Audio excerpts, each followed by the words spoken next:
Hi friends. இன்னைக்கு நான் ஆஃபீஸில் ஒரு இன்ட்ரெஸ்டிங்கான நாலேஜை என் ஃப்ரெண்ட்ஸ்க்கு ஷேர் பண்ணேன்.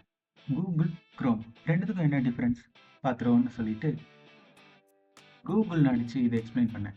கூகுள் அப்படிங்கிறது அது ஒரு சர்ச் இன்ஜின். இது ஒரு லைப்ரரி மாதிரி. நமக்கு தேவையான இன்ஃபர்மேஷனை இதிலிருந்து எடுத்துக்கலாம். இன்னொன்று குரோம். குரோம் அப்படிங்கிறது இது ஒரு ப்ரௌசர். இது மூலமாக நமக்கு தேவையான வெப்சைட்ஸை இது மூலமாக ஆக்சஸ் பண்ணிக்கலாம். இதை தாண்டி இன்னொன்று ஒன்று இருக்குது, குரோமியம். கோமியம் இல்லை, குரோமியம். இது எதுக்கு அப்படின்னா, இதுதான் ஒரு என்ஜின் டிசைன். குரோமையே இதில் இருந்தால் பில்ட் பண்ணாங்க ப்ரோ. குரோம் மட்டும் இல்லை, ஒரு பாப்புலர் வெப்சைட்ஸான மைக்ரோசாஃப்ட், ஒபேரா, பிரேவ் இது எல்லாமே இந்த குரோமியத்திலிருந்து தான் பில்ட் பண்ணாங்க. இந்த இன்ஃபர்மேஷன் உங்களுக்கு ஷேர் பண்ணுறதுக்கு எனக்கு ரொம்ப பிடிச்சிருந்தது. ஸோ இன்னும் சில தகவல்களை தெரிஞ்சுக்கிறதுக்கு ஷேர் பண்ணிக்கங்க, சப்ஸ்கிரைப் பண்ணிங்க, முக்கியமாக லைக் பட்டனை தட்டிடுங்க.